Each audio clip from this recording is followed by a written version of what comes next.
ఈ జనార్దన్ రావు అని చెప్పి ఎవరైతే చెప్తా ఉన్నారో, జయచంద్ర రెడ్డి, సురేంద్ర నాయుడు, జనార్దన్ రావు అని వాళ్ళ ముగ్గురు ఇంతకుముందు ఫోటోలు చూపించిన.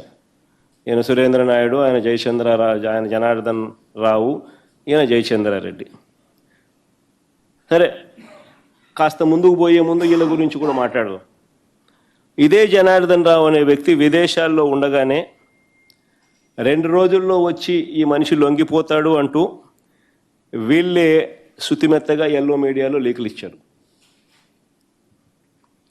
ఈనాడులో బాగా కనపడుతుంది, ఆంధ్రజ్యోతిలో బాగా చక్కగా చూపిస్తారు, టీవీ5 బాగా తాళం వేస్తుంది. అంతే హాట్లైన్ కదా అందరిది. అందరూ ఎల్లో మీడియా అంటే దొంగల ముఠా అని అందరూ భాగస్వామ్యులు కాబట్టి బాగా ఖచ్చితంగా అందరికీ తెలుసు ఎక్కడున్నాడు, ఎప్పుడు వస్తున్నాడు, ఏం జరుగుతున్నాడు అని. జనార్దన్ రావు విదేశాల్లో ఉండగానే 2 రోజుల్లో వచ్చి లొంగిపోతాడు అంటూ శుతిమెత్తగా ఎల్లో మీడియాలో, పత్రికల్లో, టీవీల్లో వీళ్ళే రాసుకున్నారు.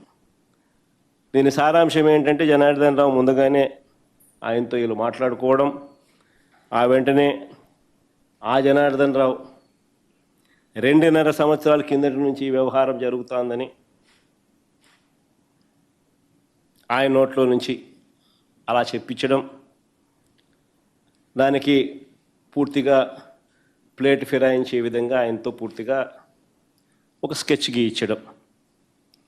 సరే, అంతటితో అయిపోలా.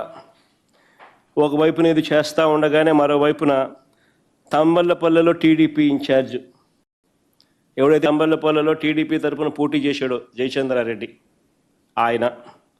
ఆయన మీద ఒక బ్రాండింగ్. ఏమని? ఆయన మా పెద్దిరెడ్డికి అత్యంత సన్నిహితుడంట అని ఆయన మీద బ్రాండింగ్.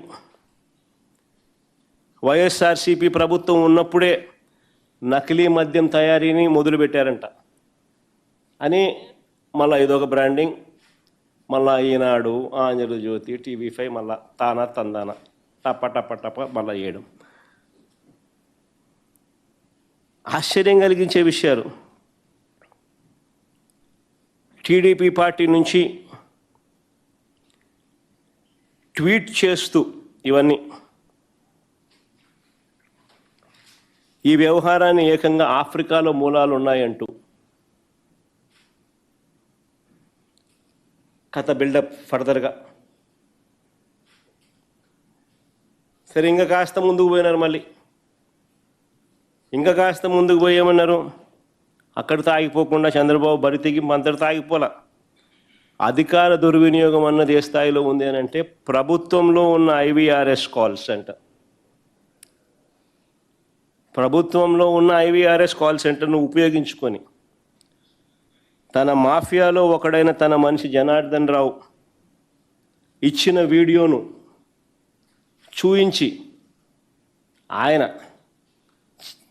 చేత ఒక వీడియో చేయించి ఆ వీడియోను IVRSలో చూయించి దాంట్లో మాజీ మంత్రి జోగి రమేష్ పేరు చెప్పించి ఆయనతో ఆ వీడియోలో ఉన్న వాయిస్కు మరికొన్ని వక్రీకరణలు జోడించి వాటిని ఉధృతంగా కూడా ప్రచారం చేయడం. ఇంతటితో కూడా ఆగిపోలా. ABN, ఈనాడు, టీవీ5 వాళ్ళు రంగప్రవేశం చేసినారు. జనార్దన్ రావు అనే వ్యక్తి ఫోన్లో చాట్స్ అంట జోగి రమేష్తో అని చెప్పి అవి చూపించడం మొదలుపెట్టారు. చూడండి ఒకసారి, చేసేది వీళ్ళే. డైవర్ట్ చేస్తూ ఇంకొకరి మీద బురద జల్లుతూ ఏ రకంగా కథా స్క్రీన్ ప్లే డైరెక్షన్ ఏ రకంగా జరుగుతూ ఉందో. నేను చంద్రబాబు నాయుడు కొన్ని సూటిగా ప్రశ్నలు అడుగుతా ఉన్నా. చెప్పే ధైర్యం తనకుంటే చెప్పమని చెప్పి అడుగుతా ఉన్నా. నకిలీ లిక్కర్ ఫ్యాక్టరీలు బయటపడ్డ తర్వాత మీరు ఎన్ని షాపుల్లో తనిఖీలు చేశారు? ఎన్ని నకిలీ లిక్కర్ బాటిళ్ళు పట్టుకున్నారు? ఏ షాపుల్లో గుర్తించారు? ఒకటిలా అన్ని షాపులు వీళ్ళయే, పట్టుకుంటే అన్ని చోట్ల దొరుకుతాయి కాబట్టి యాయి చేయరు.